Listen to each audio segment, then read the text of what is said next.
సన్న బియ్యం పంపిణీ కార్యక్రమంలో మంత్రి దామోదరను బూతులు తిట్టిన మహిళలు. ఆందోళ్ నియోజకవర్గంలో సన్న బియ్యం పంపిణీ కార్యక్రమంలో మహిళల బూతు పురాణం. కొత్త రేషన్ కార్డులు ఇవ్వకుండా సన్న బియ్యం ఇస్తే రేషన్ కార్డులు లేని తాము ఏమైపోవాలని ఇచ్చిన మాట ప్రతిసారీ తప్పుతున్నారని మహిళల ఆగ్రహం. మహిళలు తిడుతుంటే వీడియోలు తీయొద్దని పోలీసులకు తెలిపిన మంత్రి దామోదర రాజనరసింహ.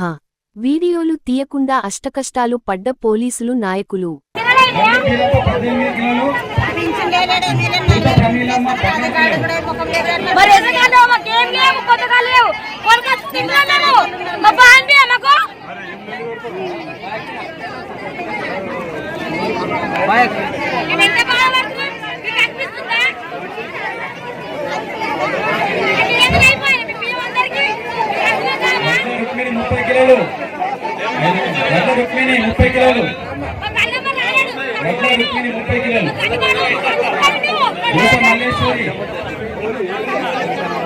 మల్లేశ్వరి